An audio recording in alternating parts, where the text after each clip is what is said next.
the tabling of papers and us moving forward to the point where we were to get into government's business, which is the consideration of the estimates for the $383.1 billion budget for 2021. Mr. Christopher Jones, the opposition chief whip, rose on the assumption or claim or the guise that he was doing so under what he titled personal explanation,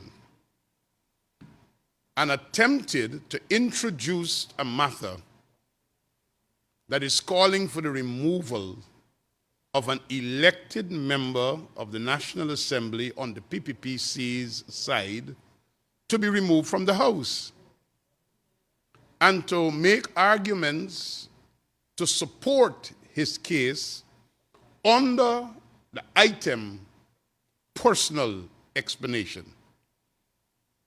That is highly inappropriate. It's out of order. Even if there's a personal explanation to be given by a member, notice is normally given to the Speaker so that he could accommodate it on the agenda, and that will be properly put. What Mr. Christopher Jones did this morning was to introduce the environment for the continuation of what took place last night. It's our way or no way. If we don't get our way, we will disrupt the sittings of the National Assembly.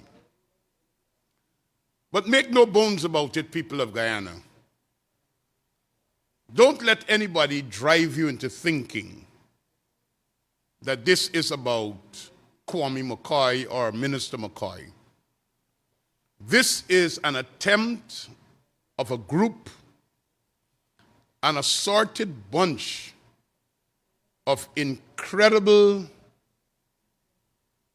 I don't know what term to use because their lines and narratives are unbelievable, but citizens, I would say respectfully, who are seeking to rob the people of Guyana of development.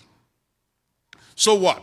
All week last week, we had the debates. You listened to the debates. They brought nothing to the table. They lost the debate because they could not represent issues that will win the admiration of the people of Guyana, because the budget of $383.1 billion is simply bringing development to the people of Guyana. What they're seeking to do is destabilize a legitimately elected government by putting a budget process in jeopardy. They will not succeed. I want to repeat that again. They will not succeed. So this is their game plan. Behave so badly that the Speaker cannot speak or he cannot control the House. The Honorable Speaker did again what is decent, right, and honorable. He rose, sought to get the respect of every member of the House. The honorable members of the other side continue with their violent, disruptive behavior, and he simply brought the suspension. A few key issues before I give way to my colleague. Meekness is not weakness. Meekness is a choice. You could have the strength of a lion, but the attitude of a sheep. It is not a weakness. No one should interpret that the Speaker's calm is a sign of weakness, because the Speaker has available to him broad powers, including the standing orders. And I believe the Speaker, understanding the political environment, is seeking to take a route that will only cause Guyana's development and progress to go forward and not be derailed. But we should all be aware meekness is not a weakness. The second thing I want to indicate, the fact that we in the government side have not yet moved based upon provisions of the standing orders to ensure sanctions does not mean that that is an option that will not be explored. Because at some time and at somewhere, we have to get normalcy back. And the final thing I want to say is that it would appear to me, and a lot of, I would say, learned observers, having lost the battle of the debate in the parliament, they are seeking to get a trigger for street behavior and to get some form of destabilizing action in the streets. Last night, they were seeking to mobilize people for protests across the country. They failed. So I think they're trying to use the parliament and to claim victimhood, some form of action that will cause them to be seen as a victim, so that will be able to create a trigger for the streets. But listen to me, Guyanese, $383.1 billion are available for the development of Guyana, and that's why we are here. We will not lose focus. We will not allow this process to be derailed, because the PPPC administration, the Irfan Ali-led administration, we are determined to bring development to the people of Guyana. Development needs an environment. Peace and development are inseparable twins. Peace and development must go together. When there is peace, there will be development. And if there's going to be development, there must be peace. So I take this opportunity to call upon all the people of Guyana, through their various organizations, through their various groups, to let your voices be heard. This bullyism of a defeated APNU+AFC that is seeking to stymie the work of the parliament and derail Guyana's development must not be a battle that is just fought by those of us, your elected representatives in the parliament, but it is opportune time for your voices to be heard, whether it's on social media, letters to the editor, taking to your Facebook page and making your voices known. They must know that they will not succeed. They tried to steal a whole government. They did not succeed. Now they're trying to steal $383.1 billion of development away from the people of Guyana. Will they succeed? Certainly not. Thank you very much.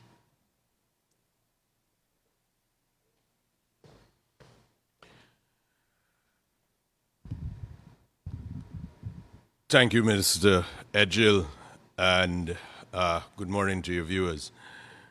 We've all seen, and Minister Edgell has outlined to you what took place this morning. Exactly what happened yesterday. The opposition MPs stood in the parliament banging on the tables. Nothing could take place in the House when that is going on. Yesterday, this happened at approximately 3 o'clock, 3:30 perhaps. We had no further work. There was no consideration of the constitutional agencies. So until the adjournment was taken at 8 p.m., we had no further work. Now, sitting outside in this convention center are civil servants who work with those various agencies. They are here today so that they can assist in providing answers as to why they want the expenditures that have been budgeted. Now, that was wasted. That was wasting 4 or 5 hours. This morning, when we reconvened, exactly the same thing has happened. We still have a large group of persons who are civil servants here, who are here to defend their budgetary allocations. Now, we have to understand, as Minister Bishop said, what this does is this delays what is taking place with the budget. This morning, what the chief whip for the opposition said is absolutely untenable. For once, it would be useful if the opposition members would follow the rules. Simply read your standing orders, figure out when you can bring motions and what you can say. Now, we all know that there was an incident yesterday that involved Minister McCoy and a member of the opposition. We all know that the police were brought in and they are investigating. I think every man, woman, and child has seen the statements that have been made in relation thereto. The statement by Mr. McCoy is he did not do anything of the sort. He said he did not touch anyone, as alleged or at all. We have the Prime Minister made a statement where he saw the videos of the various cameras in this building, and there is nothing to substantiate the allegation made by the opposition member. Now, the police are still investigating. It is obvious for all to see from the media that statements have been given, and some of those statements are made publicly. Now, why would you move a motion or attempt to say in the Parliament that Minister McCoy should not be there? It is unbelievable how stupid that is. Every parliamentarian is entitled to parliamentary privilege. You cannot remove a person from the House because you want it to be so. But we see here again what the opposition is well known for. Rules, laws have no meaning. It is what they want, when they want it, and they want to impose their will, regardless of the reasonableness, the legality. During the elections, Section 84 of the Representation of the People's Act, which required statement of polls to be shown, they just didn't want to do that. And they supported persons who would not do that, despite a ruling from the Chief Justice. Again, our standing orders provide for the orderly conduct of business. If you have a motion, you wish to raise it, you are free to list it, and the Speaker will list it during the day's proceedings. But you're raising an issue that relates to the privilege of a member. He is Minister McCoy is a member of Parliament. That has to go to a committee which exists in Parliament called the Committee of Privileges. You can't just stand and bang on the desks to get what you want. You can't claim that this is an unusual circumstance. That is utter nonsense. Now, the inability to follow the rules is closely connected to the fact that all you're interested in is disrupting. This is a civilized society. We were, for 5 months last year, on the brink of chaos. Now, rules must apply. If you wish to raise your issues, then do so sensibly. Now, additionally, if the police are investigating these proceedings, then before anyone should prejudice it or anyone should make comment in the chamber, you should allow the police to do their job. When they're finished, you're free to comment as you wish on the job being done by the police. But this, as Minister Bishop pointed out, is an orchestrated attempt to disturb and interfere with the nation being able to pass its budget. Outside, there are persons, a few persons have come to protest. They've been there since this morning. So when This was raised in the chamber about the suspension of Minister McCoy or the removal of Minister McCoy. This is a planned arrangement, all designed for the optics, for the social media, and to disrupt. Now, if you were to ask any opposition member for any rule or law or foundation for what they are asking for, other than their simple, I think that this is what should happen, you will get no answer. And we have to understand, we cannot go back as we did in the last year and a half to people doing, I think, what should happen. We appoint who we want to be the chairman of GCOM. We decide not to obey the no confidence rules that demanded elections within 3 months. We decide what it is we want to do about public expenditure. This can't continue. So, Guyanese, every citizen should be aware that the rules are there so that everyone gets a fair opportunity and the process is transparent. There has been an allegation, there has been a complaint. What happened here, this chicanery that took place, is only to prevent the work of Parliament from going on. And there are rules. There are very clear rules in the standing orders, 46 and 47, which direct how members who disrupt the House are to be treated. And that has not yet been invoked, but there are things that can happen. Thank you.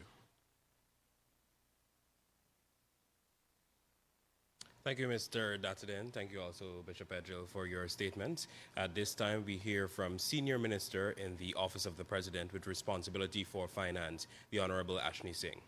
There was a disruption to the sitting yesterday, as a result of which we were unable to complete the business for yesterday. Some of that business then got spilled over to today. And now when the House attempted to start its proceedings for the day, the opposition took some action in full view of the world, which again had the effect of disrupting the sitting, as a result of which we could not proceed with the business that had been left over from yesterday and that had spilled over to today. Let me say very clearly and unequivocally how concerned I am and how concerned we in the government are at these actions, which are clearly disruptive and obstructive to the work of the people being proceeded with. And in particular, to emphasize the point that every day that is delayed, every action that is taken and every delay in the passage of the budget results in the people of Guyana being denied the benefit of the policies, programs, projects, and initiatives that were included in the budget. As you know, a lot of work went into preparation of the national budget. And this work reflected the inputs of many, many, many people. It reflected the inputs of non-governmental stakeholders. You have seen the wide range of stakeholders who we consulted with and who made contributions to the preparation of the budget. The budget reflects the hard work of literally hundreds and thousands of civil servants who work in the various ministries and the various sectors, who spent a lot of time preparing their respective ministry or agency budgets, identifying projects or developing projects and initiatives for inclusion in the budget, made a lot of effort advocating and defending those projects, because of course you're competing for scarce resources as well. And once their initiatives got included in the budget, and of course, needless to say, it involved tremendous work on the part of the staff of the Ministry of Finance and tremendous work at the level of the cabinet, which led ultimately to the conclusion by the executive of a budget that came to Parliament. That budget the 2021 budget, as you have seen, as your viewers have seen, and as so many stakeholders have said, includes a wide range of initiatives that are intended to move forward the development agenda in Guyana and that are intended to deliver benefit to the people of Guyana. So, whether it is, the construction of infrastructure, we need to get the appropriation bill passed into law so that we can initiate that work, whether it is construction of schools, construction of medical or health centers, procurement of drugs and medical supplies, procurement of essential supplies for other services. All of those initiatives, including initiatives that are involved in, just the running of the operations of government, depend on the passage of the appropriation bill. And so any delay in the enactment of the budget is a delay in delivered services and is a delay in the delivery of services and the delivery of benefit to the people of Guyana. And so I would like to register in the strongest possible terms the government's grave concern at this effort by the opposition, which is clearly designed to frustrate and obstruct the passage of the budget.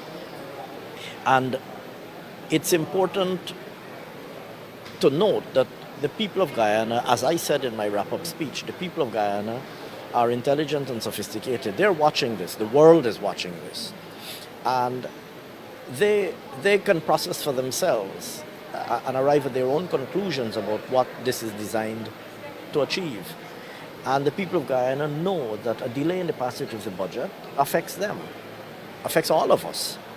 Whether you're a household with your children going to school, whether you're an employee in a private sector business, or you're waiting for, or you're somebody looking for a job and you want the government. I mean, you think about it. If you're somebody waiting, you're a young person just coming out of school, coming out of university, you want a job, you want the initiatives that are reflected in the budget that are designed to stimulate private investment, which will in turn create jobs. You want those initiatives to be implemented as quickly as possible because you're looking for a job.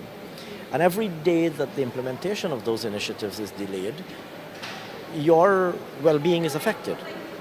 And so, like I said, I really would want, most importantly, I really would want to express the government's strong disappointment and dismay at the behavior of the opposition, which clearly is designed to frustrate and obstruct the passage of a budget that enjoys strong, widespread support. Obviously, the opposition has seen too that during the course of the debate, they were incapable of offering any arguments of any substance.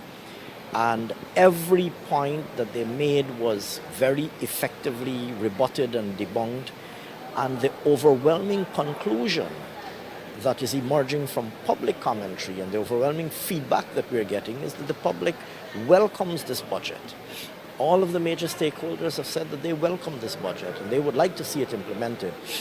And so clearly the opposition, seeing that the budget is an extremely good budget, a very positive one for Guyana, seeing that the budget is one that enjoys such strong support, has clearly now decided that they would like to frustrate and obstruct the passage of the budget. And that is a very, very disappointing development. Well, it's hard to say. I mean, I'm hoping that good sense will prevail. I'm always an optimist, and I'm hoping that they will see that they have nothing to gain. In fact, they will further unmask themselves to the people of Guyana. They will further, every attempt that they make to frustrate the passage of the budget will further unmask themselves as being an opposition that is more, that is not interested in development in the country, but instead is an opposition that they will unmask themselves as an opposition more interested in obstructing development than facilitating development. And I hope that, like I said, I'm always an optimist. I hope that good sense prevails, and I hope that they realize this. And I hope that we're able to proceed with, that would be my appeal. My appeal would be you know, my appeal, I suppose in a way I could take advantage of this opportunity to say to the opposition, the country has spoken overwhelmingly that, and all major stakeholders have said they would like this budget to be enacted, and I would say to the opposition that, you know, good sense really should be allowed to prevail so that we can proceed with the enactment of the budget and deliver development to the people of Guyana. Sir, considering the time lost already, do you foresee an extension in the days of consideration? Well, let me say that the government is willing to work as long as is needed to facilitate the timely passage of the budget. I can say that definitively. So if it means extending the hours of the working day, we are willing to extend the hours of the working day. We, on the government benches of the Assembly, we are willing to do whatever it takes. We're willing to work extra hours if that is needed to ensure that the budget is passed in a timely manner. You have just heard statements from the Honorable Minister of Public Works, Bishop Juan Edgell, Mr. Sanjeev Dattadin, and also Honorable Ashni Singh, Senior Minister in the Office of the President with responsibility for finance. Wherever you are viewing or listening to this program, stay with us throughout the day as we bring you updates as it unfolds right here at the Arthur Chung Conference Center.